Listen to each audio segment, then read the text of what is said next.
Welcome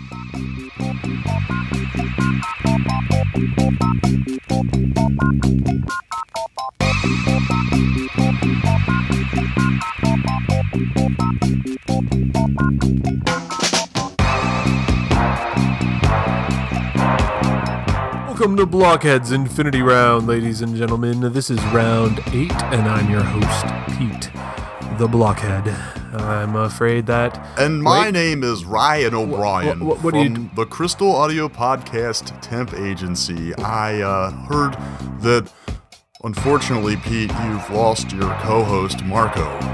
It's Rocco, and yes, Rocco warned us last week that he might perish on the road. My condolences to you, Pete. I heard a lot of nice things about Rocco, and we all hope that we can really get this podcast back on its feet. Wait a minute. Let me turn up the lights here.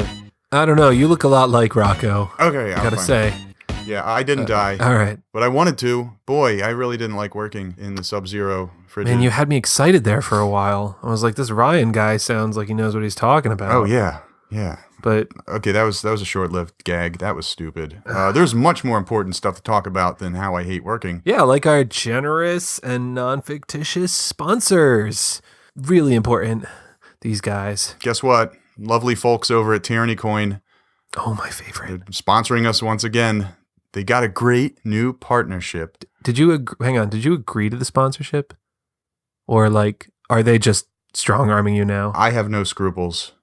I think everyone knows that. I'll take the money. And no, they're not. Did they just announce? Did they just send you an email saying, by the way, we're sponsoring your podcast again? You don't have a choice. Tyranny Coin is not threatening me in any way. And I'm not blinking at you, Pete. In Morse code? To give you a signal. No, I have no problem being sponsored and making this announcement from Tyranny Coin. No, I'm not blinking. T-U-R. Okay. Let me get through the copy here before they kill my family. Okay, all right. So, new partnership with the NSA. Tyranny Coin set it up. And remember all that massive metadata that the NSA was collecting to find terrorists? Yeah. They're going to use that now with Tyranny Coin to make sure that everyone gets what they deserve and that the government gets more than what they deserve. Excellent. Yeah, it's called the Karma Engine. That's Karma with the C. Apparently, it's an acronym. Stands for collects all, renders maximum aggravation. So, yeah, basically everything that people do, say, tweet, look at, all the dirty stuff online, all that you will definitely be credited with Tyranny Coin. Ganking your coins more efficiently in a more, let's call it a spiritual manner. Just everything's going to balance out now. Everyone gets what they deserve. The government gets what they really are just taking it. It's full tyranny. It's exactly what they promised. Well, hey, we love people who deliver on what they promise. We go through our ICOs with a fine-tooth comb. That's why I have to. Just only ICOs that deliver what they promise. All right, what about the one you got, Pete? Oh, yeah. Today we got Brain Chain sponsoring us. And yeah, I love this. They have a network of neural augmentations that's built to create a shared knowledge blockchain, almost like a hive mind. Whoa. Yeah, and when you contribute everything you know and everything you remember to the hive mind, you get paid in tokens. Okay. Rogue tokens, I think, is what they're I don't know them. the reference. Why is it rogue? I don't know. Okay. I don't know. Maybe an X-Men or something like that. Yeah, that makes sense. So, what? Because rogue was absorbing people's powers and memories and knowledge. Yeah. Okay. It was just a touch. Gosh, so that's this is stretch. like a touch on. Yeah. Well, hey, a touch on your neural augment. And it just, you can buy other knowledges and memories from other people's minds. They even have an I'm feeling lucky button that just buys a random piece of knowledge. Let me try it, actually. You know how adventurous I am, Rocco. They sent me this demo augment. You got a demo I'm just going to press it here. Hang on. Whoa, all right. So the random fact I received is that Brain Chain does not have any relationship with Tyranny Coin. I'm glad to know that. And with the security of the Brain Chain blockchain, I know it for certain. They also have this great other feature here called Smart Brain Drain, which uses the collective knowledge of the world to like fix any inaccuracies in your thinking. You just press it and it corrects the flaws in your thinking. It's collective consciousness at its finest. So that's how we fix flat earthers and stuff? Yeah. And I'm just so excited. And moon landing people. You know, Whoa. I'm just so excited to try this out. Yo, Pete, your augment's bleeding. Is that normal? I got to finish the copy before I take it out. Okay. It's telling me to finish the copy. All right. What's Know the better, think better. Brain chain. Rocco, no. The blood is normal. I just received that as knowledge. Oh. The blood is normal. Cool. The augment. Yeah. Okay. So hopefully this podcast will be the most knowledgeable it's ever been. Good. Thanks to Brain Chain. That was like a Black Mirror episode that I wouldn't watch. Okay, Pete. So let's talk about some crypto etiquette. I think maybe it would be somewhat of an apology from us. We were trying to get the show out in a quick and efficient manner. Sometimes it happens. I probably just should have negated all of that Cryptokitties talk with just a line from a famous television guy with the most skinny microphone in history. Bob Barker. Bob Barker would say, don't forget to spay and neuter your Cryptokitties. That's what he would have said if he was still with us. God rest his soul. I wanted to talk about Cryptokitties. I saw it was 4% of the Ethereum network being dominated by Cryptokitties. Then, right before the recording, I was like, oh, okay, it's 9. So it's 4 to 9%. We finished recording. I wake up the next morning and everyone's saying the Ethereum network was log jammed because 15% of all Ethereum transactions were Cryptokitties. So 15%. Hey, all you blockaholics, if you're looking for someone to blame, look no further than Blockhead Pete. So Pete, tell us how your cats are doing. You're ruining. I wonder internet. if that 15% even includes the people sending Ethereum from their exchanges or whatever to their MetaMask to run Kitties. Probably not. Probably not. It might be a higher percentage just because everyone saw this. So yeah, I got Mike Nova cats. Yeah, that's the one that you bred. A cute little Sphinx cat with he's white with brown stripes, and he's very unique. In fact, he's super rare. You should go buy him because he hasn't sold. I think you can get him right now for only 1,500 Ether. It's a total deal. Okay. And Mike Nova cats definitely needs to be bought by someone who shares like an affinity with his name. Hint, hint. Yeah, but anyway, it took forever to breed him. He didn't sell. It took forever to post him up for sale. What do you mean forever to breed him? Not just it took forever for him to be born. I clicked breed and MetaMask would come up with an error. Like this transaction didn't go through because of whatever reason. I followed all the advice on the site and still it took like 30 tries to get this transaction to go through. I guess because the mad congestion. It was like just fur balls in the Ethereum network, are just clogging the Ethereum drains. Mike Novacats didn't sell, and I'm really surprised because Cryptokitties as a whole moved $12 million in cat sales so far. For reference, if you remember, the top-selling Cryptokitty, the Genesis cat that we talked about in round 7, that one sold for $225,000, almost $250,000. But here we are, it's $12 million in total cat sales so far. So transactions are going through. It basically means that there are people still paying stupid amounts of money for a picture of a cat that's a little bit different from another picture of a cat, and it doesn't even blink. And that I don't know. I don't really like Cryptokitties. I don't think we really. Well, also though, I mean, people are buying all these cats that are not Mike Nova cats, and I think that's a blasphemy. Come on, guys, where are your priorities? It's a gag name about a cool dude. What the heck is going on with Ethereum? Is there going to be any solution? The slowdown, the logjam? I think that it's showing the alpha nature of Ethereum right now and how young Ethereum is. They have solutions coming up, but they're not coming up anytime soon. Casper and sharding, and they're too far down the road. They're not going to fix Cryptokitties. In fact, there's another Ethereum fork that is being, we remember we talked about the Parity wallet hack. Yes, I remember we talked about the Parity wallet, big amount of money that was hacked. Yeah, and just today, Parity has been putting out proposals for an Ethereum fork to save all those millions of dollars, which I think the lesson here is that if you're going to screw up your Ethereum smart contract, you have to screw it up big so that they'll fork and save you. If you screw it up small, they won't do that. I don't know what I think about this. I feel very bad for people who put trust in Parity Wallet and have money frozen. But well, I've got a good one from Twitter. Related to Parity. Oh no, related to Cryptokitties and the logjam. Oh, okay. If you remember, if you say there's stuff in the pipeline to fix Ethereum in relation to Cryptokitties, I've got this hilarious tweet from Malcolm Larider. You might remember his name from Neo, the Chinese Ethereum. He says, "Bothered by digital kitties? then deploy your contract on Neo instead. Those cuties would be insignificant load for our network at Neo blockchain at Ethereum project. That's what Malcolm Ryder said. I want to see someone actually do that or something like it on Neo so that it can be proven. Right. So who knows about Cryptokitties?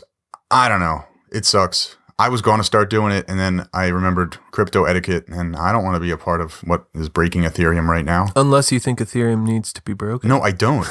But I guess here's the cool thing. I wanted to get into Cryptokitties before I realized it's a catastrophe. Yeah. So it made me buy some more Ethereum. I bought it on a good dip. Huh. So now I just have more Ethereum that I paid probably the best price I could get for. And I'm going to hodl it now. Well, here's the thing. I'm not spending it on a cat.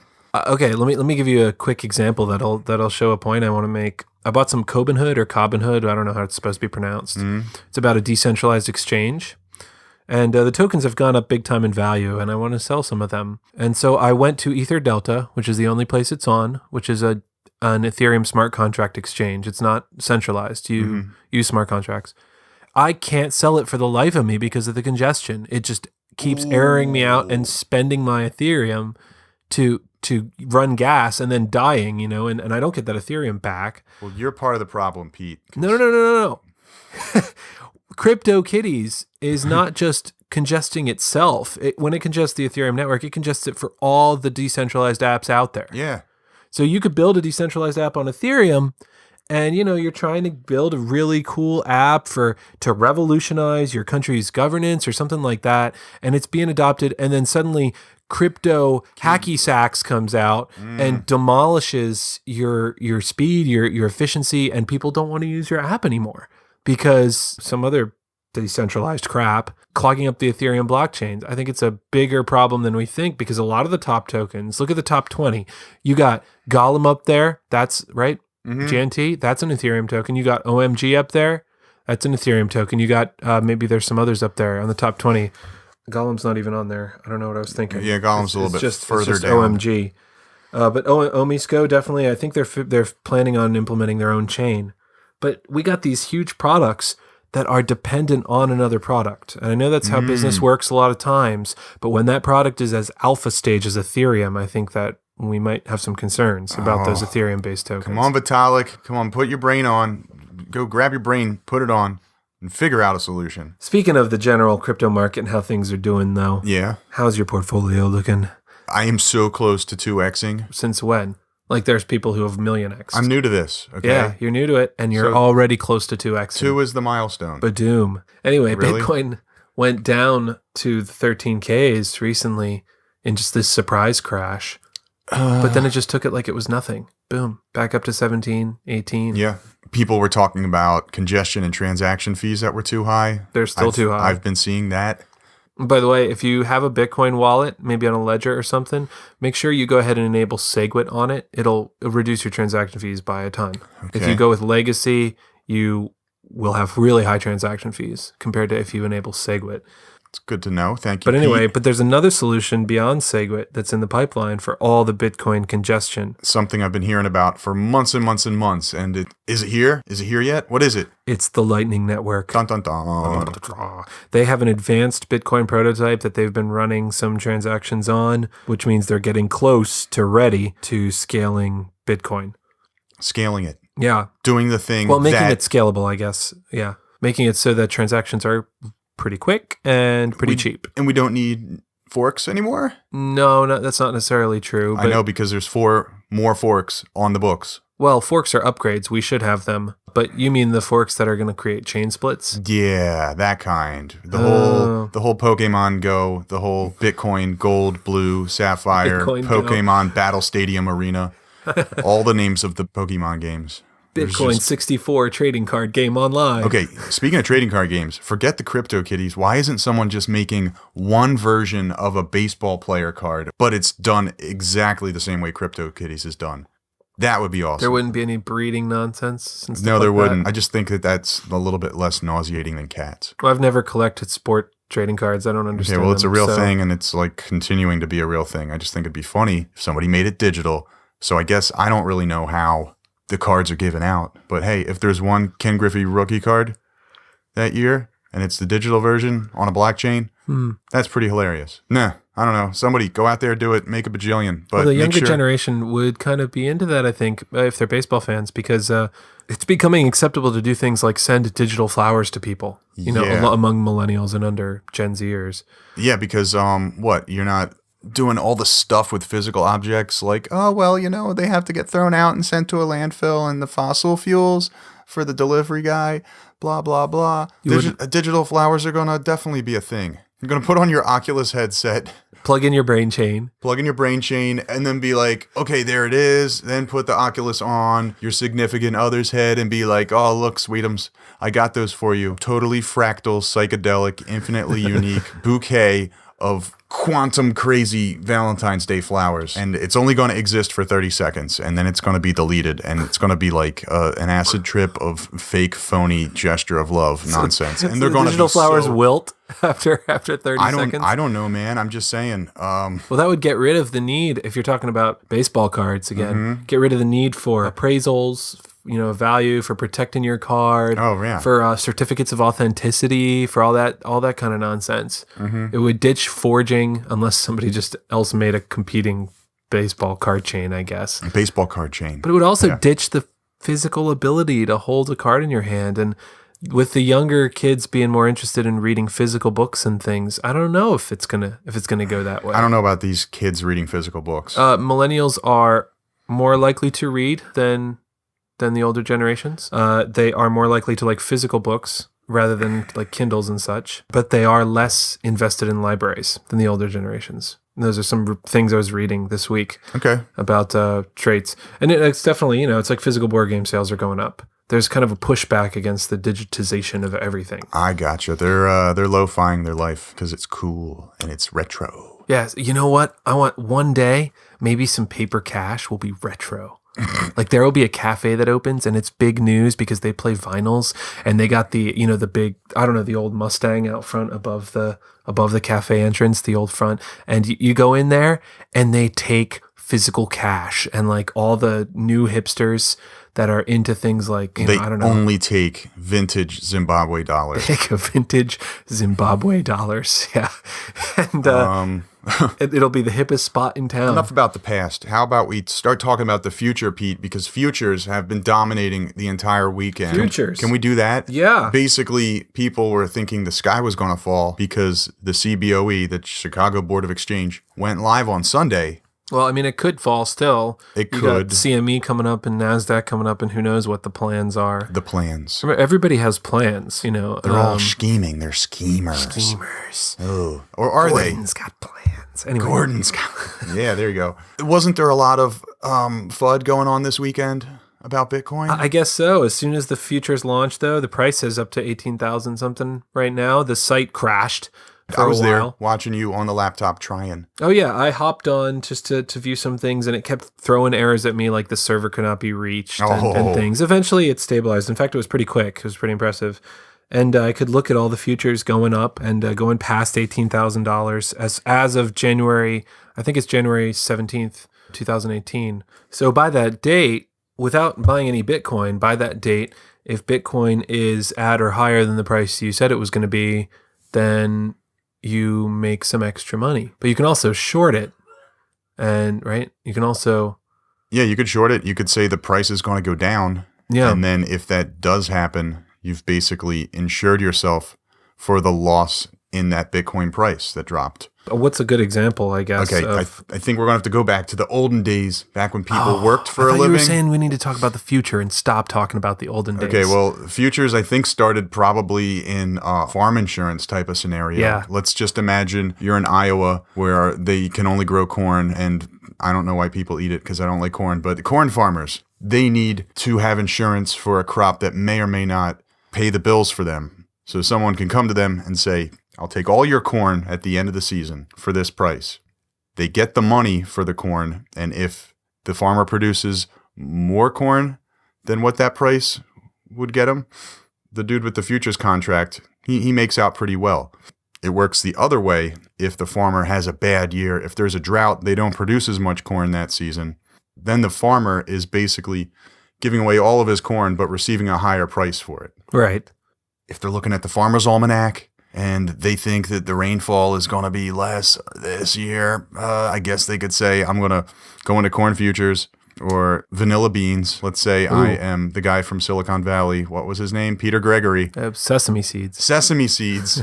Yeah. Isn't that the thing in Silicon Valley? Peter Gregory spent all of his time looking at the freaking fast food bun. And the cicada cycle, and it lined up that the cicada year. cycle, and he made a really smart trade in the futures market on the price of sesame seeds. That probably explains it. And we're going to see more groups offering futures in the near future. For instance, the first people that announced it, the CME group. Yeah, this Monday, December 18th. They announced first, but then the CBOE beat them to the market. The way futures contracts, I guess I'll explain a little bit more. It's a contract, right, between two parties. Yeah. There's always a shorter, and a person going short and a person going long. The person going short actually has the commodity.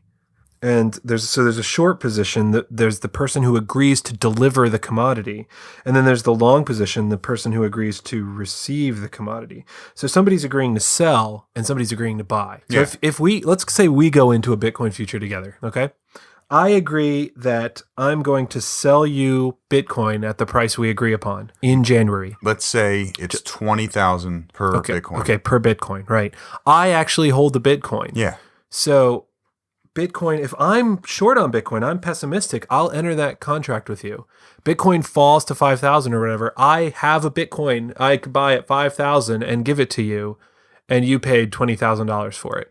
So I make out a lot of money because Bitcoin fell. You don't get the Bitcoin. You go long on it. You think it's going to go up. You make out well if it goes higher than that. Yeah, because I still have to provide you the Bitcoin. If it hits 30,000, I'm getting a huge discount on my futures play. Right. By going long on Bitcoin. So hopefully that makes sense. These futures are a way for big money to get into Bitcoin without actually having to get Bitcoin. Oh yeah, they don't have to manage wallets. They don't have to sign up with an exchange, and it's all cash settled based on certain exchange rates. They don't have to deal with the ridiculous transaction times and high transaction fees or something, whatever. They don't have to learn a whole bunch of stuff. These are big money people on Wall Street in the financial district in Manhattan that are just doing the same thing they've been doing. Right. So the shorter is actually virtually getting the Bitcoin. It's not actually going to be a swap of Bitcoin. It's all going to be settled in cash. But what is it? It's Bitcoin spoken in a language that these big money people, these Gordon Gekko people already speak that language. Yes. So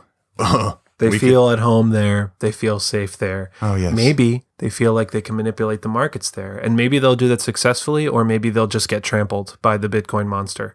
Because it's a market that never sleeps. Well, that was the second Wall Street movie. Money never sleeps. Money never sleeps. I think. I didn't see it. Gordon Gekko, greed, for lack of a better word, is good, he said so famously. Yeah, so actually this reminds me, and how I'll get into in a bit, but reminds me of Andreas Antonopoulos, who's been in the news on social networking recently for something really cool, I guess. He is not big money. He is not a Wall Street type. But he's big into Bitcoin and has been for years. And working hard to evangelize Bitcoin, St. Andreas has, since 2012, I think. How did it all play out? This thing, bit shaming. What is up with bit shaming? I don't know the precursors to it exactly, but there was this, it came to a head in this tweet by Roger Ver, who has been called Bitcoin Jesus and is now viewed by some as Bitcoin Satan because he doesn't like Bitcoin anymore and likes Bitcoin Cash.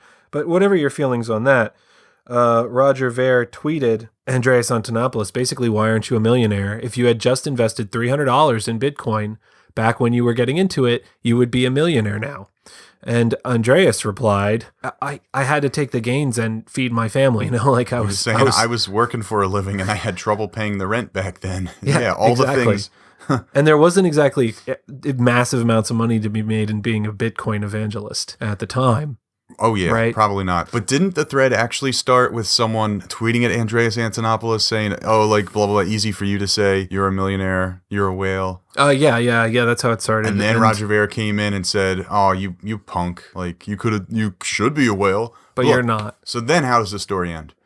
So then this public Roger Ver tweet why aren't you a millionaire, resulted in a large number of donations. So, see, Andreas was running a Patreon, that site that you can get, usually artists and content creators and things, and movie creators, whatever, can get supporters, monthly supporters. He was paying his bills with donations and stuff. Right. He's got a cool YouTube channel, and he tweets, and he's probably the brainiest, most enthusiastic Bitcoin. He's a speaker. He's an influencer.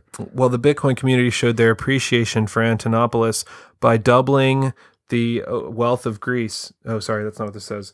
By raising $1.6 million, which is double the wealth of Greece. Which is doubling the wealth of Greece. Yeah. So for Andreas Antonopoulos. Now our San Andreas, he has joined the 2 Comma Club. That's kind of cool. 2 Comma Club. Maybe it'll be 3. I don't know. Well, I think aren't we in the 2 Comma Club, since I have 1 comma and you have 1 comma? Oh. So we're in the 2 Comma Club. We're also in the 2 Comma Club. Yeah, just like those twins. The Winklevi, that was awesome. There was news recently that the Winklevi twins were the first Bitcoin billionaires. Yes, they are behind the Gemini exchange. They're the guys that sued Mark Zuckerberg over the creation of Facebook. They said that they were the people that helped him get his idea off the ground. Now they're Bitcoin millionaires together, but when you combine their forces, like the Wonder Twins, there was headlines everywhere. The Winklevoss twins are billionaires now, like the first Bitcoin billionaires.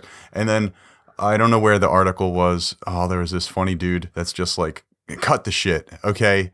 You can't have 2 people be a billionaire. And the examples he came up with were like so hilarious. He's like, if you eat a sticky bun for breakfast, which is super unhealthy, and I eat a sticky bun for breakfast, we both didn't eat 2 sticky buns for breakfast, okay? The Winklevoss twins are not billionaires. Like, they're not one person. And then to top it all off, this blogger, he posts like an animated GIF from the Social Network movie. One of the Winklevi is threatening Zuckerberg. I'm 6'5", 220 pounds, and there's 2 of me. So apparently the whole blogosphere thinks that the Winklevoss twins, there's 1 of them, but there's 2 of them. And their holdings, whatever, you get what I'm saying. Yeah, I do. So anyway, I guess we're in the Winklevoss 2 Comma Club then. Yeah, I don't know, whatever. Oh, gosh. So good for Andreas. Yeah, and Andreas has a new role that I didn't know about. Yeah, I guess it's not a new role. But I just learned from this article that Andreas Antonopoulos has been on the CME board, which means he's been advising them how to go about futures for a number of months. So we found this on news.bitcoin.com. This is the CME group, the first people to announce but Bitcoin the second futures. People to deploy. And they'll be the second people to deploy. But basically, St. Andreas, who just joined the 2 Comma Club, he's been sitting on the biggest secret and hasn't spilled the beans. He's been on the oversight board for CME. Right. Well, he's been in charge of determining, I think, what exchanges they're going to use as benchmarks for their pricing, for their dollar numbers. But there needs to be a honest determination of what the Bitcoin price is. Right. And thankfully, we've got the smartest dude in the space who obviously is not out to like shill for profit because he's just a millionaire suddenly now. So the CBOE futures, which launched yesterday, are basing theirs on Gemini, a popular exchange. The Winklevi's exchange. Right. But then did you read how they're breaking down the price for Antonopoulos and the CME group? Yeah, the CME is going on an average, as far as I understand, of 4 popular exchanges. Bittrex, Poloniex, Kraken, and it might be GDAX, but there's another one. It's spread out, and it seems pretty darn well thought out, is what I think. Right, because if one exchange runs or crashes. Now, interestingly, these futures both have a limit where if Bitcoin volatility surges or sinks more than a certain percent, 7% for CME. Yeah. For CBOE, it's a 20%, I think. Where if Bitcoin just runs up or crashes, the futures contracts will halt for a while. So what we're seeing here, it seems like CME has a way better plan than CBOE. I think so. Maybe CBOE was first, but they came out too quick, man. They're going to be like Betamax. Antonopoulos thunk it through a little bit better. They're the VHS. So Antonopoulos, so the CME, which, I mean, the CME is not Antonopoulos. He's just on a kind of an oversight position or an advisory position, not he's not like a CME owner. He's not an owner, but boy, it's a better endorsement. Yeah. And so he posted this article, and to the gist of it, after a little bit of explanation, is he thinks that Wall Street bankers aren't going to try to short Bitcoin. They just have too much to lose. And that the big shorters, the people who will try to short, are miners who will short to hedge themselves. Because they're mining, they're spending electricity costs, all these things to get Bitcoin. What if the Bitcoin price collapses and they can't recoup their electricity costs? Well, a short position for like maybe 10% of their holdings would make sense. That way, if they short, they'll be able to cover their costs. But they'll still keep 90% of their profits if, they don't have to do that if Bitcoin continues running up. I think it makes sense. There's a link in the notes. I don't even know if the miners have thought it through like that. Well, I think he means the big miners, like the 8 people that control Bitcoin mining right now. Same thing, man. I think they're just too busy churning out Bitcoin or whatever. Too optimistic, huh? No, I just think Antonopoulos, man, he's just got his binoculars glued to his head. That's really insightful. I would have never thought that. And I don't know if the miners have even thought that. Well, maybe they will now because he's saying they're thinking that. Well, maybe that's good, maybe man. They're going to get it through their brain chain. If straight from Antonopoulos, who probably doesn't have a brain chain. Oh, we got to stop talking about brain chain. No, we don't. That was the worst. No, we don't. Okay. So we've been talking about big money getting into Bitcoin through Wall Street and these pre-existing financial markets. Yeah. What about the little money? We've got a little story for little money. How are little money people going to get into crypto? Maybe your average run-of-the-mill Main Street America Craigslist seller. Oh, Craig is going on Craigslist. He sees that now he doesn't have to put in like I accept Bitcoin in the description. There is a new cryptocurrency OK checkmark. It says cryptocurrency OK. Yeah. You check it off and then you can negotiate. What do you want? Do you want Litecoin? That's a good idea. Do you want some Ether? I don't know. They got a cat infestation problem. How about Monero? That's pretty darn private. It's up to the people to figure it out. Yeah, they don't facilitate. Nope. It's not like there's a new interface where you can send Bitcoin via Craigslist. Yeah, there's no escrow service or something like on localbitcoins.com, but it's still pretty cool. And I mean, that's the thing I do. I check my local Craigslist all the time. And I do see people saying, hey, buy my motorcycle, cryptocurrency. Well, I'm going to take that if you have it. So it's awesome. It's cool. Coinbase, the app was tippy top. Yeah, it's running like number 11 or something on the US App Store right now. But the Coinbase app was top. And it's not, the little money people together are some big money. When we say big money, we mean people like a few people with a lot of money, but there's a lot of people out there with a little bit of money, and together they'll be a pretty significant force. If it's 1% of the global population is buying $100 right now, that's awesome. That's huge. That's huge for the space. We've seen Bitcoin go from market cap of, what was the level? Well, just cryptocurrency in general, it was 300 billion. And now it's pushing. Very recently. Now it's going all the way up to what? Is it hitting 400? I don't know. Oh, it's beyond 400. It's beyond. I would not be surprised if it's 500 billion right now. Is this the Big Bang effect at work? I don't know. People saw that stupid nerd show. But basically, there's all sorts of trend data saying that people are looking up Bitcoin, Litecoin, cryptocurrency in massive numbers. Melting the internet. Yeah. So will we melt the power grids as well with all these built Bitcoin transactions? That's how you segue in America, Pete. Good job. So this headline's hilarious. From Bloomberg, the people that are a bit chain. They are a bit chain. Yeah. No, Bitcoin won't boil the oceans, says the headline on Bloomberg. Concerns about the cryptocurrency's energy use are overblown. Tell me more, Bloomberg. The sheer amount of electricity that cryptocurrencies use, by some estimates, Bitcoin's consumption alone exceeds or will exceed that of Ireland, Denmark, Japan, or even the entire world. The entire world, wow. This article is ridiculous, but I guess it's true. They're taking a very snarky tone. Instead of worrying about how soon Bitcoin will melt the polar ice caps, though, it's worth considering how much energy might be saved.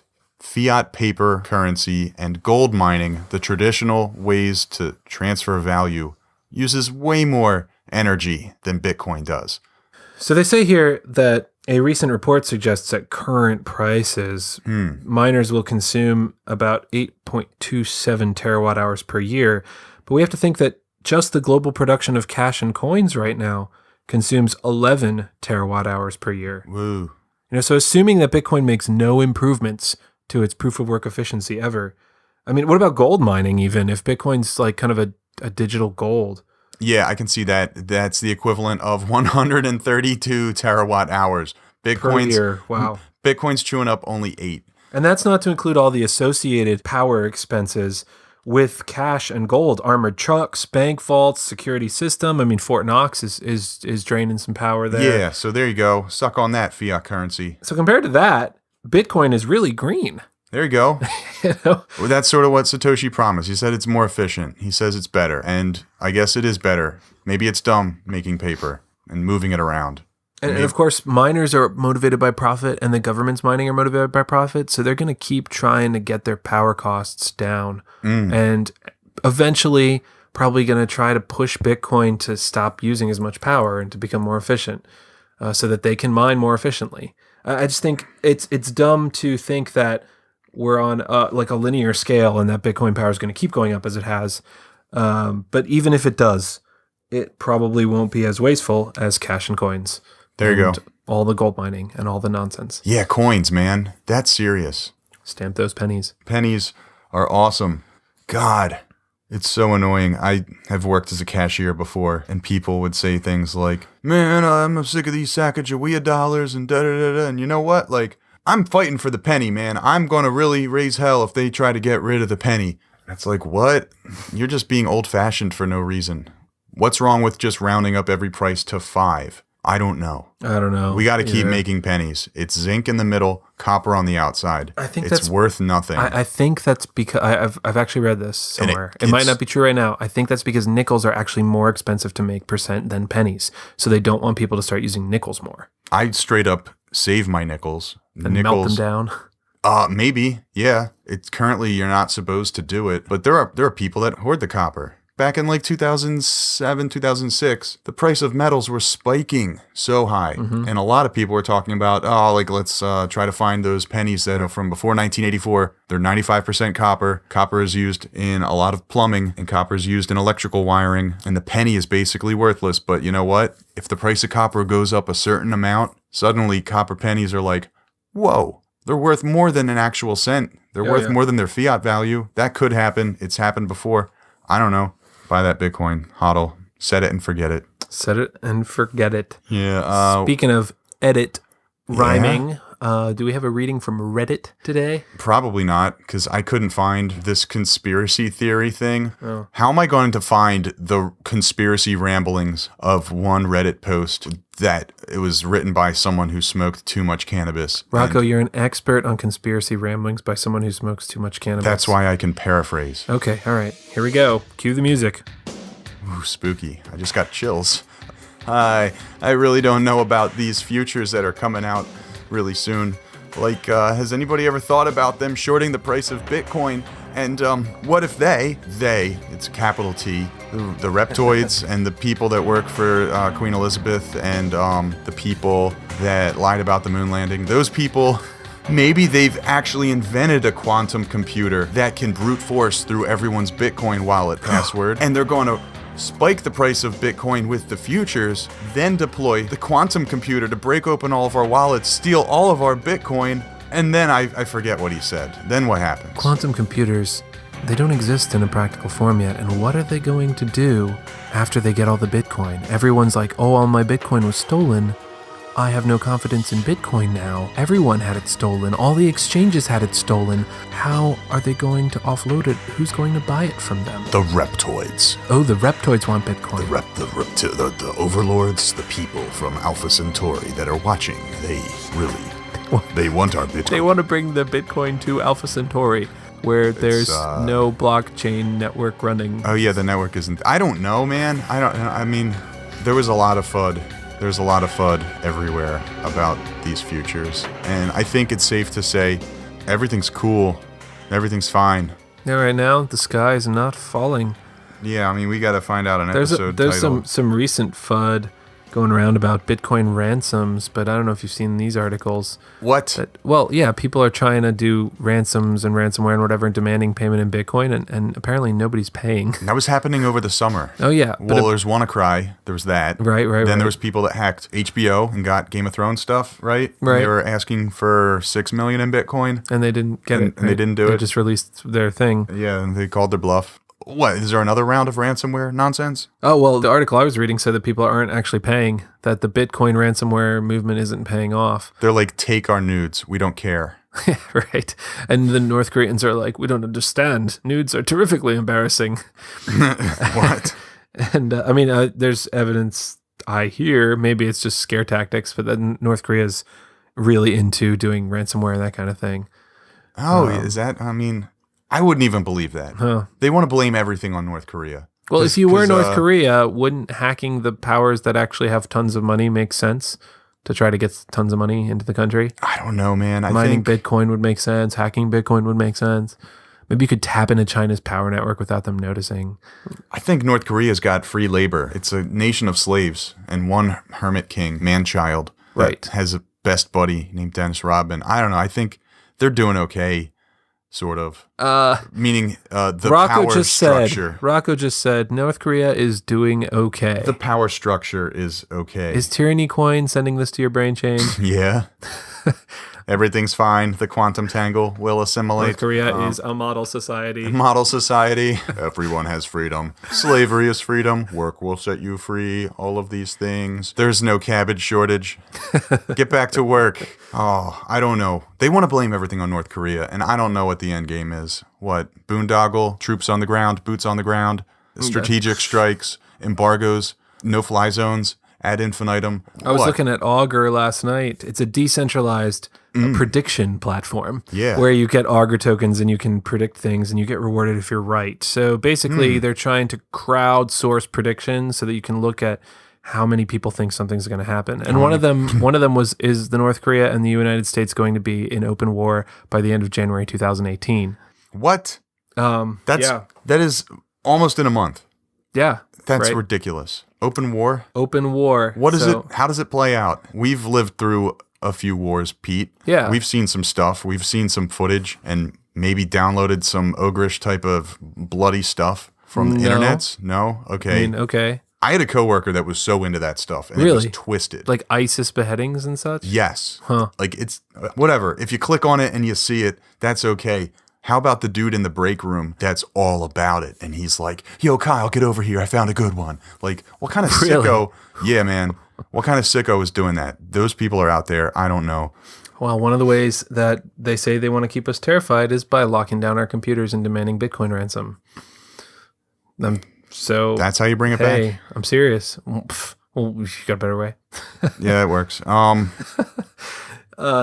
Well, hey, everybody. All this meta critique from Rocco this episode. Like, meta critique. Really, Pete? Segueing like that? Ooh. I'm going to kill your segue by saying your segue is dead. First rule of segue is don't mention the segue, Rocco. Whoops. So that's a perfect segue. Let's take a break, ladies and gentlemen. We'll be right back to the music. That was a terrible segue. That's fine.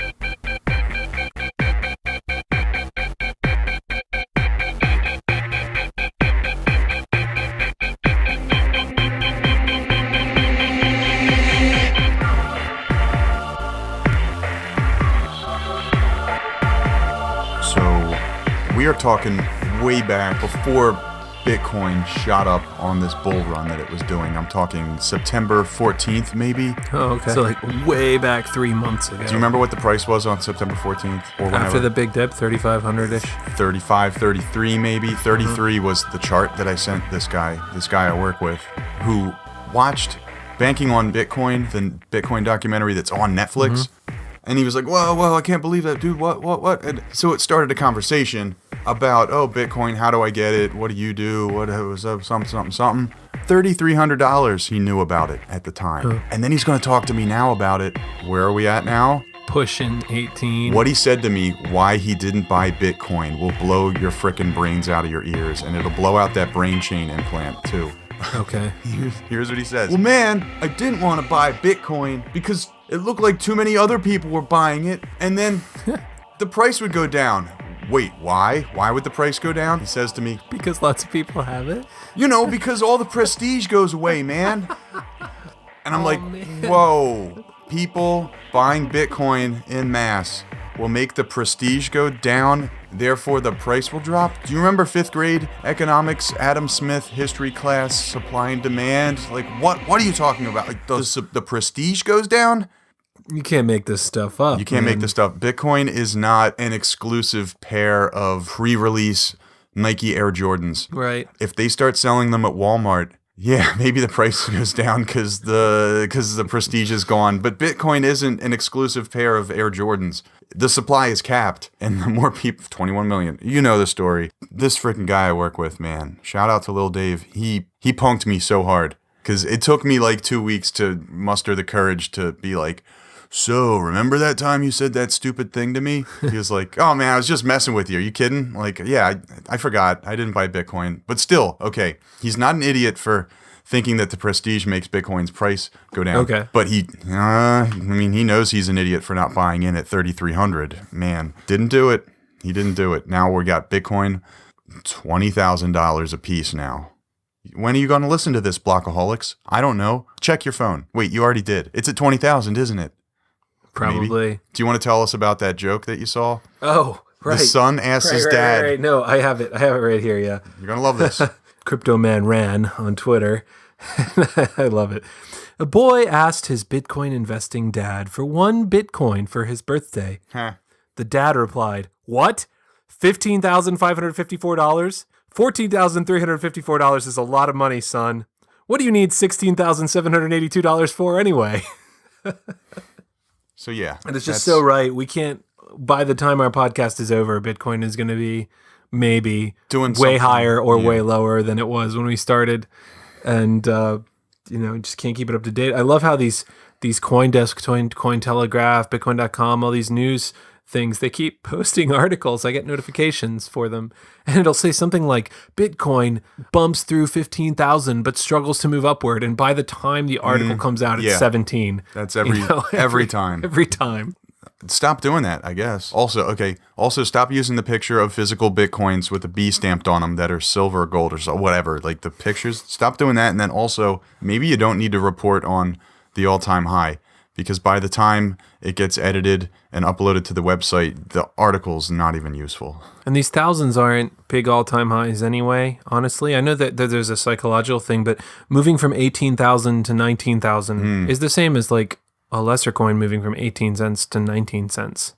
Percentage-wise. We need to start thinking that all-time highs are now like 10,000 marks. They're big, or maybe the 100,000 mark is the next big target. This is what we talked about last week with the logarithmic scale. Yeah. On a graph. Yeah, right. That's where we're at right now. Ooh, this here main topic then there, Peter. Yeah, so while we're on trading and graphs, somebody I know who's a good trader, been into crypto for a long time, likes micro cap coins, like really small coins. Huh. He says he's down 50% in Bitcoin in his portfolio, but he's at an all-time high in US dollars. So while he has 50% less Satoshi Bitcoin value, he is higher than ever in US dollar value in his portfolio. Just like all science and life, everything, it's always a matter of perspective. It's it's relativity. Where are you in relation to the thing? Right. It's E equals MC squared, baby. I don't know. We want to talk about that. We want to talk about perspective. We want to talk about seeing things a little bit wider scale when we're talking about crypto. But let's back up a little bit too. Okay. This is round 8, Pete. Right. Here we are. Yeah. I wasn't the valedictorian. I didn't get good grades, whatever. My head is a normal size. Did you ever think that maybe the gains that I would be seeing through my transactions would dun-dun-na-na, put in a sound effect? It's easy to be a genius when you're in a bull market, gotta say. Yeah, I guess. I'm just Have you met someone that's lost everything in the past couple months? I don't think anyone's lost anything, sort of. Unless they were totally just trying to sabotage themselves. Whatever. Let me have this. Sound effect. All right. Sound effect. Yeah. I hit the 2x, so there's that just now, before we started recording today. Well, congratulations. Yeah, thank you. Money doubled. Cha-ching. Yeah. So I know someone with a story about gains and stuff. This dude would be like, I bought my first coin, and my parents think I'm stupid, but guess what I can do now, Rocco? What? What can you do now? I'm going to take a $5 bill and slam it down on the kitchen table and be like, face, Mom and Dad. Look at my gains. I was like, So a little bit of time wore on, and I think that particular friend of mine, he can slap down a much higher amount of money in front of his parents to say, look what I did. Wow. I wasn't wrong. Nice. That's where we are. So yeah, maybe even a caveman can do crypto right now, like those very racist Geico ads from back in the day. Oh, yeah. Even the caveman can see super gains in the Bitcoin bull run as the fiat collapses, maybe. But so you're up 2x in terms of dollars. Oh. But if you yes. sold everything into Bitcoin right now, would you have more Bitcoin than you started with or not? No, but it's a matter of perspective, okay? Right. Here's what we want to talk about. Maybe considering the game of crypto, it's 3D chess. 3D chess. It's looking at different levels all the time and moving different pieces around. So you got like a board where you're moving your US dollars into Bitcoin and trying to get the best, and then like a board where you're moving your Bitcoin into altcoins, and then like Sort a of. board where you're thinking of your altcoins in terms of US dollar, and you got to keep moving pieces up and down while you're playing the games. Yeah, it's just like what Captain Picard would be doing in his ready room, waiting for like that message from the Romulans about the hostage thing, or like Guinan comes in and it's Whoopi Goldberg. Remember when she was on TNG? And Captain Picard's playing 3D chess, okay? Because he's like the smartest dude in the galaxy. That's what it is. I think if you were only thinking in terms of two-dimensional fiat currency to Bitcoin, that is a flat plane. That is moving across in a traditional chess way. So you ascend to the next level by registering on an exchange and putting your Bitcoin into some altcoins. That's some basic level, but then then there's the level of checking your holdings to see what the US dollar value is, and all this stuff. Yeah, everyone's in a learning process. Yeah. So you should learn one level first. Yeah. By the way, I would totally buy a crypto coin just named Guinan. Okay. Like that would be like, I wouldn't even research the fundamentals. Can you get Whoopi as the symbol? How many letters is that? Well, it would be called Guinan, but then like the she symbol's kind of had Whoopi. this coin-shaped hat. Remember that Dude, purple thing she wore? I totally remember that. That was crazy. We stamped the logo right on that. Why didn't that hat catch on? I don't know. I feel like it would be really useful for pizza delivery people. They could carry more pies. It's flat. Where are we going with this? So anyway, learning the levels of 3D chess. I want to try to throw in some examples. Let's hear them. So yeah, we've got registering through an exchange. We've got navigating your coins from one wallet to another. We've got checking the block explorer to see your transactions going through or looking for confirmations. And then you get a minimum amount of confirmations and it went through, stuff like that. We all need to know how to talk about this stuff super quickly, rattle it off, so that maybe mass adoption comes quicker, so that You mean so that your coworker doesn't get overwhelmed and thinks that the prestige is going down. We need to be able to explain this stuff so our friends, family, and coworkers can actually get into this, and we can all start using nerd money because it's better, and it's better for the environment too. Yeah, nerd money. That's what we're going to start saying here. All right. Nerd money it is. It's the official nomenclature. So as Bitcoin becomes less nerd money, all these other coins are still very much nerd money. You normally have to buy Bitcoin, or in Coinbase's case, Litecoin or Ethereum, move it to an exchange, sign up for the exchange, maybe do their KYC, like identity stuff. So if you want to buy that Guinan that's on sale on like Kraken or, some other altcoin, you got to send your Bitcoin there or send your Litecoin there and trade it into Bitcoin, and then trade that Bitcoin into Guinan or Guinan coin or whatever. And so the super nerd money, the altcoins, it takes a couple extra steps. I know there's a Blockheads listener that contacted me and just said, I'm sticking with Litecoin because I want to get it on Nexus and some other coins, but I'm gonna stick with Coinbase for right now because that just seems too complicated going to all these exchanges. And that's fair. You choose your level of involvement here. Don't do anything you're not comfortable doing. Don't put in more money that you're willing to lose. Something, what they say. So be careful. But by the way, Litecoin, totally a valid choice because Litecoin at the time of this recording, super making me happy. That's awesome. Shout out to Charlie Lee. What was the thing that you were mentioning earlier, Pete? Is Litecoin doing better over the year? Yeah. Bitcoin? Bitcoin, as of this recording, is up 2,000% this year. That's very good. Litecoin's up 4,000%. That's more better. Of course, like 4x of that is in just the recent month or whatever, but yeah, still a lot of Bitcoin's gains also in the recent month.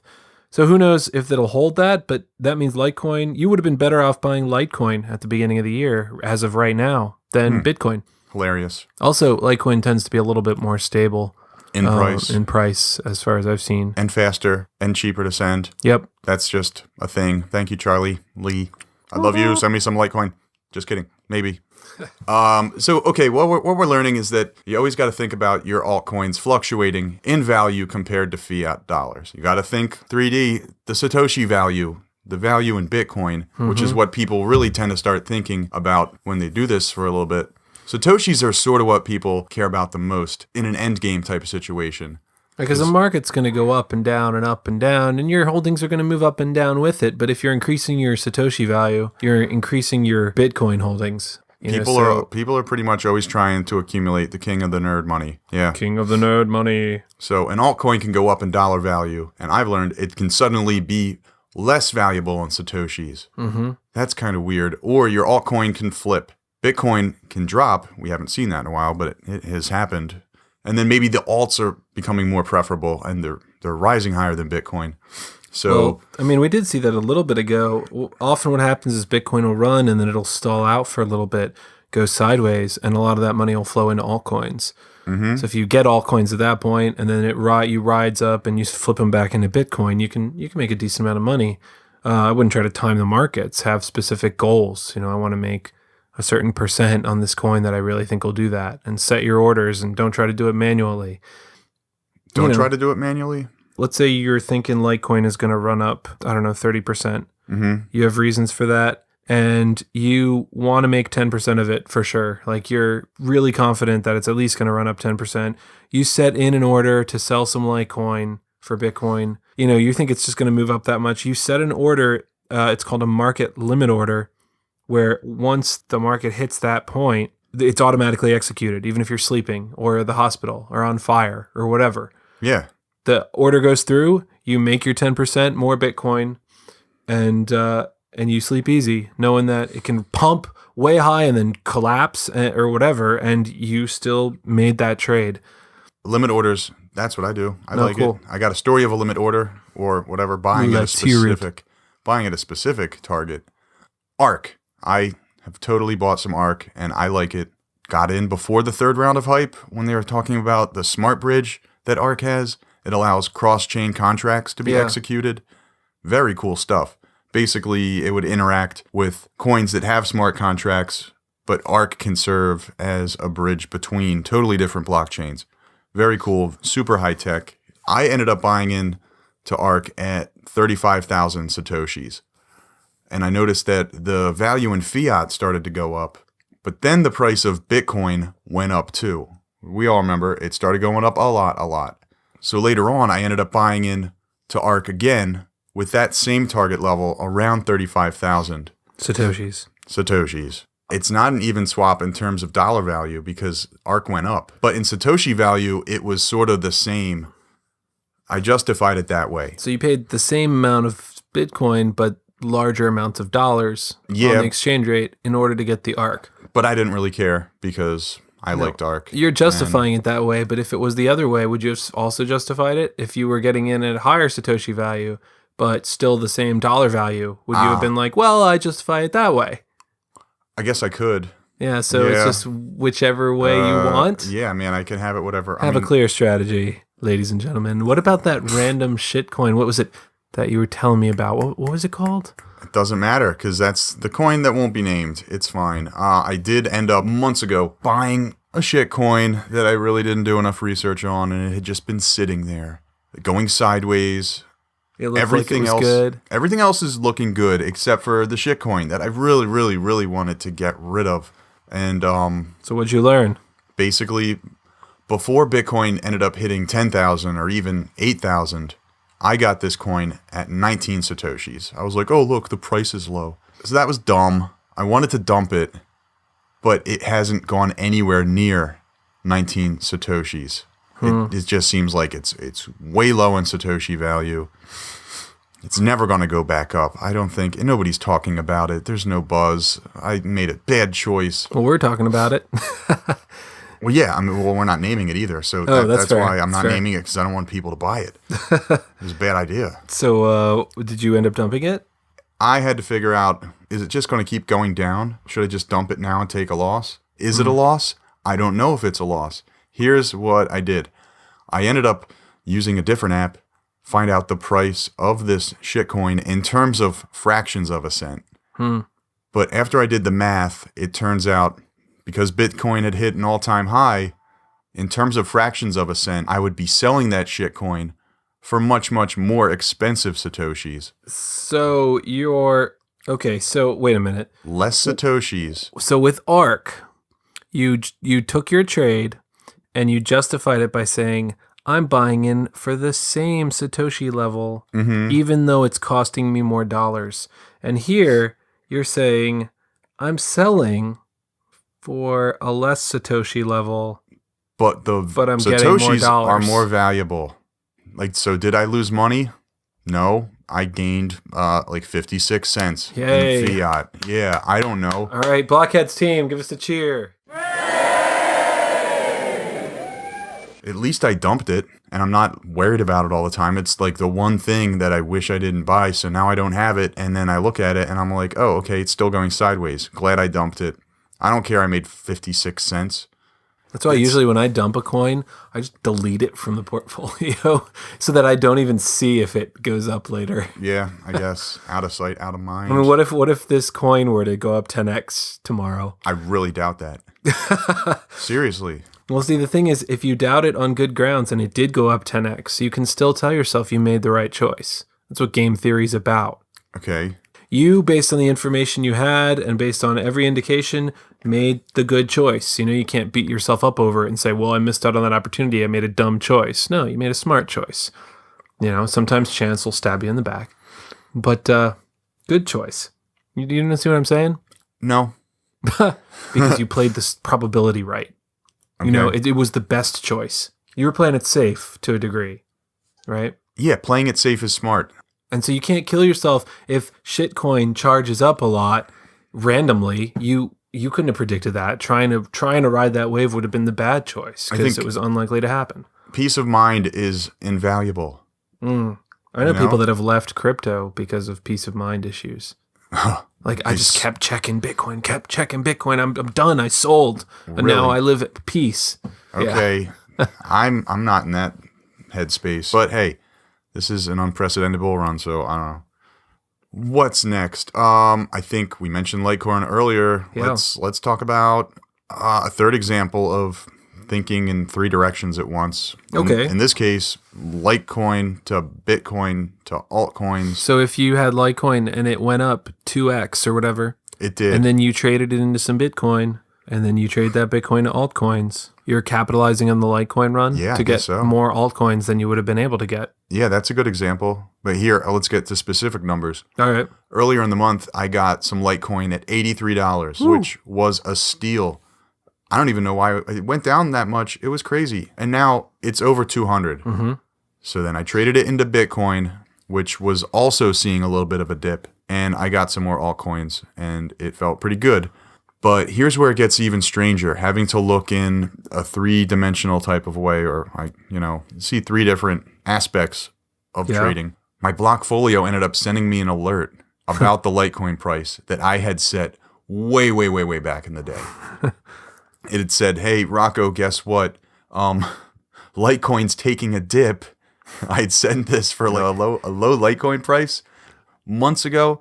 It said Litecoin is at 690,000 Satoshis or something like that. So but it was at an all-time high in dollar value. Yes, because Bitcoin just happens to be way, way, way high right now, 17 something, whatever. If I had not put in an alert, if that notification was really, let's say, a stagnant order on an exchange to sell or to buy, I would have totally been screwed. Oh, man. So watch your old orders. Watch your old orders, and but basically, no. Because our perspective has changed, because Bitcoin has gone up way, way, way so high. Litecoin has also reached an all-time high and superseded Bitcoin in its growth for the year. 690,000 Satoshis for a Litecoin is not what it was months ago. You would have to reevaluate. Basically, right now, there's no way I would sell Litecoin because of the dollar value that it's at, because Bitcoin's at an all-time high, and because I think the outlook for Litecoin has changed so drastically. I think it's really moved up to the big leagues in some way. But you have to think in 3 dimensions when you're trading. And I have. And because guess there's what? multiple assets. I've made a bajillion dollars. I have this resume I put out, and I have favorite coins in a spot on it. It's only for people that, jobs that know crypto. That's ridiculous. And what? It says some favorites. That's the world that we live in now? Yeah, some favorites. Why? It's just showing that I'm into some crypto. And I've got Nexus, Cure, Counterparty, Pivx, and I forgot the other one. Maybe Shield. I don't know. I could never do that. Why not? I think that asking me my favorite cryptocurrency, whatever, okay, my favorite nerd money, that's sort of like asking me what is my favorite band ever. I'll just look at you with an angry scowl and be like, get out of here. Who could even say what's the best music? Well, that's why I had 5 of them. Why would you ask me that question? Like, So music is awesome. But I know what coins you like. Yeah, you know what coins I like, but I'm never going to use the F word, favorite. Like, I can't say that. How would We I? all I can't know even... it's Fedora coin. Oh yeah, that's an F word, all right. Ugh. Which Fedora did go up a weird amount of money. If I had bought that stupid altcoin on episode 1, massive damage. That's You would have won the contest like that. Maybe. God, nerd money is crazy. It's so fun. It's a game, and it's not serious. And nobody Be ready to lose everything. Nobody deserves their cut. I don't know. It's a kind of intelligent gambling. Okay. Intelligent and fun gambling. It really is. I was trying to go into a rant about the list of grievances. Last week we were talking about taxation, blah, blah, blah. Okay. That needs to be a running gag, an ongoing building of a list of grievances. So we've got more grievances against the people that presume to be creating policies arbitrarily for crypto? No, just putting the regulations that Wall Street people have to follow on top of nerd money that nerds created, charging the capital gains tax that Wall Street has to pay. Totally unfair to people that use nerd money. That's what I think. I don't know if anybody else feels that way. Well, why don't they just tax my Team Fortress 2 items? Because those earbuds are definitely used as currency. There was this limited release of earbuds for people that played TF2 on a Mac in like a certain time period, and they've started to being used as currency because they're rarity. Are they literally virtual earbuds? Yeah, they're virtual earbuds that you wear while you're running around shooting things. And in the game, the character wears them. And you'll get a random item drop of like some super gun with some random sunny effect or whatever. And that'll have a market price in earbuds, and you can trade it for the earbuds. And if somebody really wants that, they have to pay you a certain number of earbuds. Okay, that's It great. might be like 1.84 or something like that. Yeah, that's what I failed on with the reading from Reddit segment of the show. Because I saw a thread just like that. Where, Yes. Taxing game items. Sort of as a sarcastic way to say, oh, okay, if DiFi wants to do this, if Chuck Grassley from Iowa wants to get all up in everyone's business, the frickin' Judiciary Committee of the Senate, why don't they just, and then everyone named every kind of in-game currency that is traded for fiat. And it was like such a crazy list. I don't know all the games, but I know some of them. There is a huge list. It was very funny, and I wish I could say it to you Blockaholics. But yeah, that's a pretty good argument. Why isn't World of Warcraft gold being dinged with the capital gains? We all know about gold farmers in Asia, right?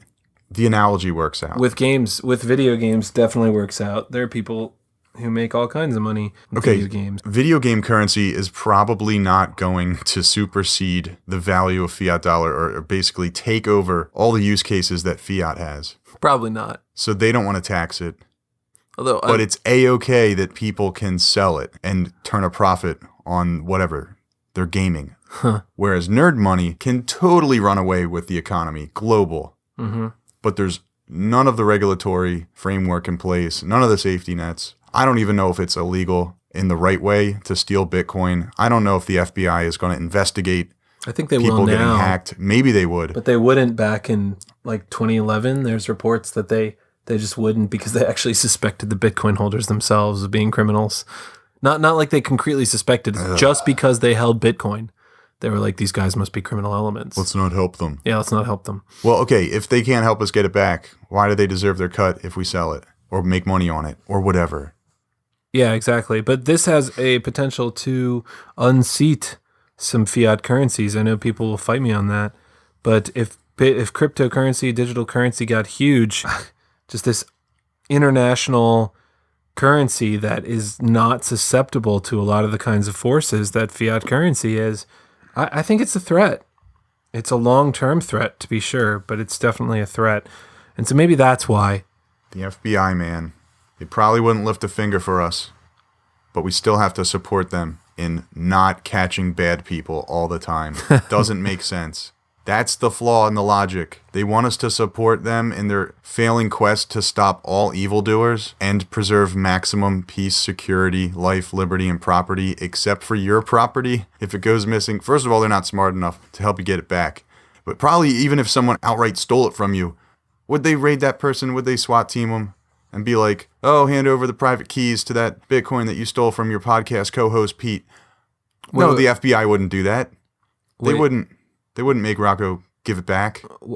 They don't even know. Rocco? I'm saying Rocco. In a hypothetical Rocco, situation. put the wrench down. Put the wrench down. Give me your private keys, or else. My keys. How? I'm going to win this contest. It's the race to 100,000 million satoshis, Pete. Give me your. I don't think the FBI would help anybody. Huh. You get what I'm saying? So that's going to be an ongoing feature. The list of grievances, reasons why DeFi doesn't deserve any of our nerd money. Let's hold our mud, people. Let's have some balls, maybe.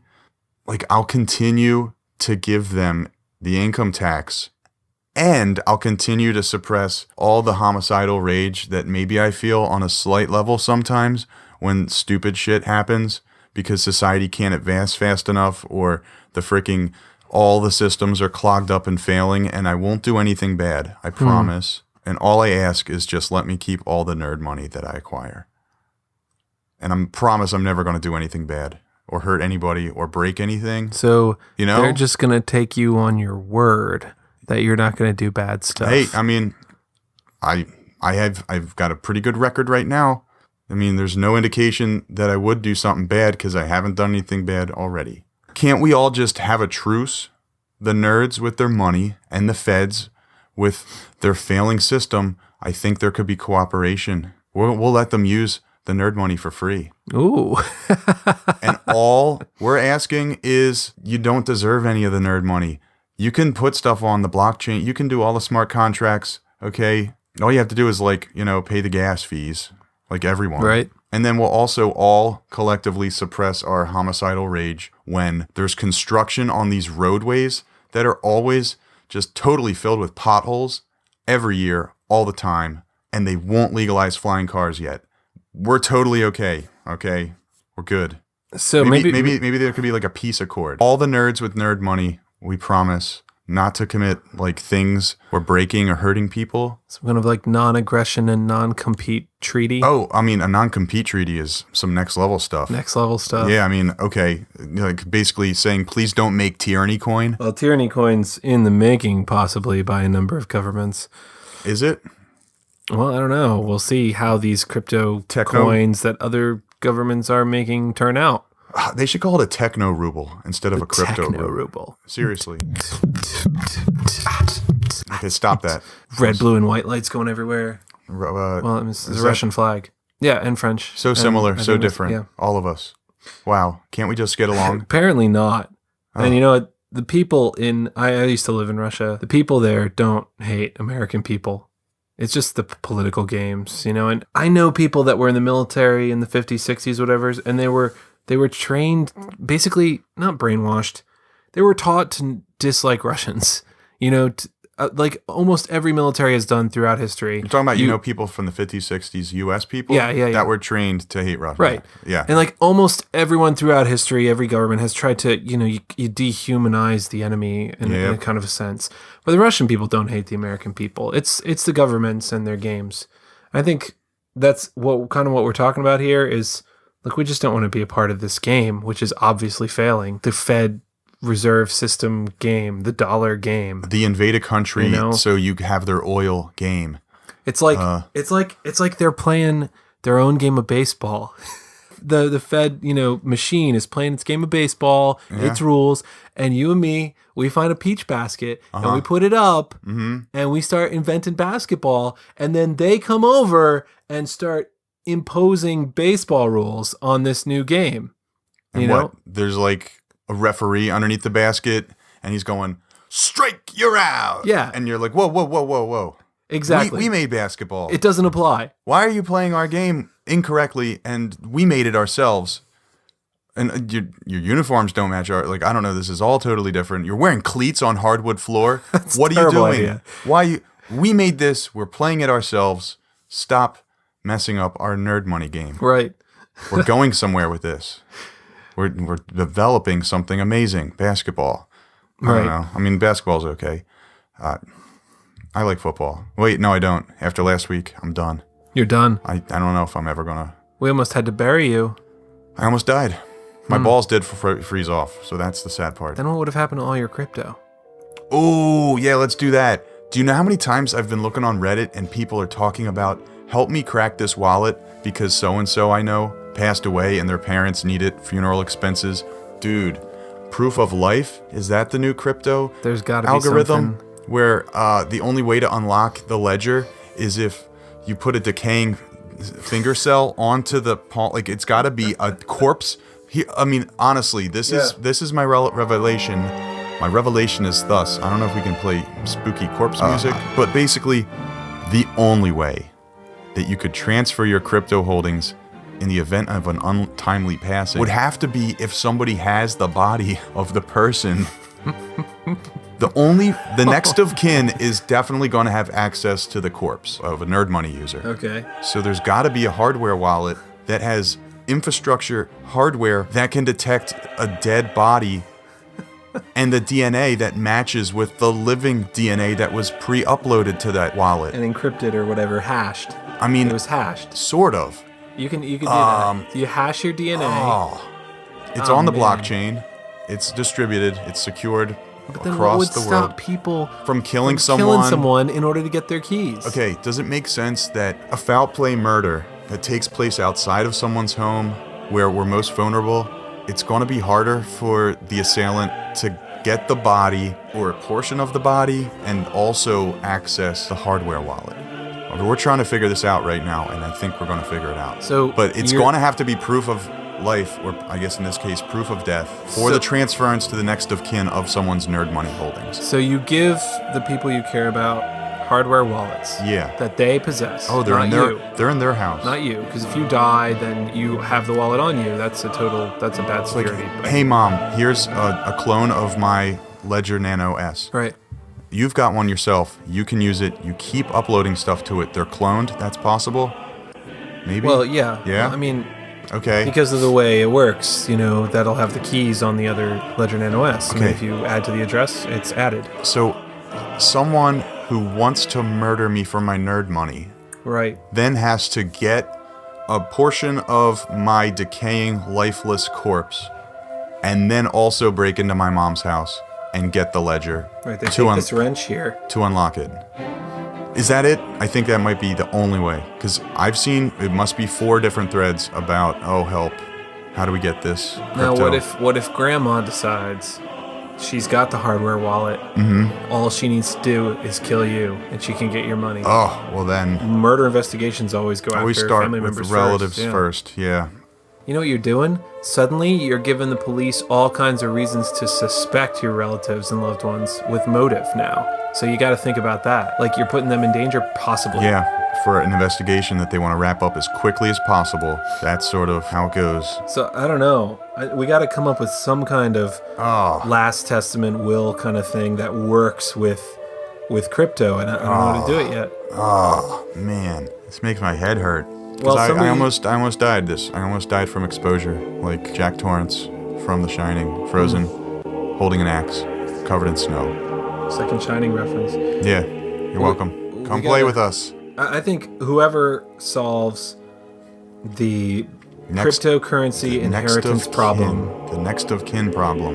Yeah, or just the inheritance problem, whatever, is going to do really well. If they make a good product, that'd be a huge win. Oh my God. Did we just rant about something stupid? Was I wrong? That's something about the dead body? My dead body? Well, I think you just got... You're giving people incentive to murder you. Or motive to murder you. Because I don't have a Ledger Nano S that has a thing that detects my dying skin cells or something. Then you got the police, on your loved one's case for motive, because they can get so much money. Okay. Maybe. You're not thinking hard enough, Pete. Come on. Use that brain of yours. We're trying to do it without having to trust a third party. Yeah. Otherwise, you just get like some kind of bank deposit box with a clause or whatever that it's only open. The will leaves the keys to the bank deposit box to next of kin if you're verified dead, and there's your keys. Okay. Does it work with Civic then? Maybe if Civic gets support from every coroner's office in the world, and So Civic. Seriously, it's on the blockchain, assigned a thing. Maybe they have a special key that goes out, a special signaling transaction that says this person totally croaked. Okay. And then... It's still reliance on a third party, because then the attack would be you fake the person's death somehow, or you somehow get the death certificate signal sent to Civic. I don't know. I mean, maybe there isn't a completely decentralized solution. Blockchain's going to decentralize a lot of things, but we can't possibly decentralize everything. But hopefully, someone will think of something and innovate this, because otherwise, all this money being made in crypto can be gone in a heartbeat. Yeah, and your kids aren't going to see it. So I don't know. Somehow have your keys somewhere that they can get to. It's like only if you die. It's got to be bank safety deposit box kind of thing. Yeah. And maybe that's the only thing banks will do in the future. Maybe the only part of the existing financial or commercial banks, maybe the only thing that survives is paying for a security box. Safety deposit box. That thing, which has the hardware wallet and it has, I guess, the passcode in there too. But it's the third party. It's trusted. You have to trust the bank. You have to trust the bank with the keys. I think you'd split them up. Yeah, don't have a safety deposit box with a wallet and passcode. Give hardware wallets or clones of them or whatever to the people that you want to inherit, and then keep the password in the safety deposit box, for instance, or something like that. Right? Because what if I don't know. It bears thinking about, and I guess we should think about it more for next time. What a waste of time this has been. Just like my Did you life. think we were going to solve like one of the biggest problems in crypto in 30 minutes on the air? Yes, Pete. Of course. Yeah, I believe in you that much, and I know I'm so awesome. I thought it was going to happen. But maybe round 9. Hey. Maybe it happens in round 9. Hey, it's okay. Maybe one of our blockaholics out there, one of those peoples will have a solution and will send us another piece of our numerous correspondence we receive from the Blockness monsters. Hey, man, we got fans. Hey, thanks. You guys are Shout awesome. outs to everyone listening. Shout outs to the reviewers. I see we have a dozen or so review like stars, and then an actual review. No way. On iTunes. That's awesome. Yeah, the reviews just kind of, hey, these guys are good about learning about crypto, something like that. Cool. And shout outs. Please review, drop a 5 stars or 4 stars, but no fewer stars, please. Okay. And like us on Facebook or Twitter. Follow us. Go ahead, tell your friends about the Blockheads. It's a way to learn about crypto and have a little fun along the way. Round 0 also. Oh, yeah. That's coming up. So keep your alerts turned on. Hit the alert bell if you're on YouTube. That'll give you a notification because round 0 is going to drop randomly, but it's going to blow your brain out of your oversized head. It's going to be the go-to resource for early crypto learning. It's been weeks and weeks of planning. All of our staff. Full time. Just a bunch of people, like the sound of typewriters. Isn't that right, guys? Yes. There's the sound of typewriters deafening in that room where everyone's sitting. Send us some suggestions. Constantinople. United Coindom. That's the a good one. The United Coindom. That is a good one. You made that up. Who's listening in the United Coindom? I didn't remember that. You said it. Yeah, so all those illegal aliens using Monero, that's a smart move. All you Satoshi Nakamotorists in the car beep, beep. or a truck, if your name is Justin, that's awesome. We guys love you guys. Hey, we can donate. That's the thing. If you guys send us a donation, then we will have had multiple donations. Yes. It would officially be more than one. Thank you, Panda. Our donations will 2x. Yeah, our donation number, the amount, will have 2x. And then I can totally be like, hey, look at that, Mom. This ain't a waste of my time. Okay, it's Or you not a could waste send of my us time. 1 Bitcoin so that we could both own 1 Bitcoin. And then we'll be Bitcoin. We'll both have a Bitcoin. We'll be like the Winklevi. Oh man, let's go eat a sticky bun.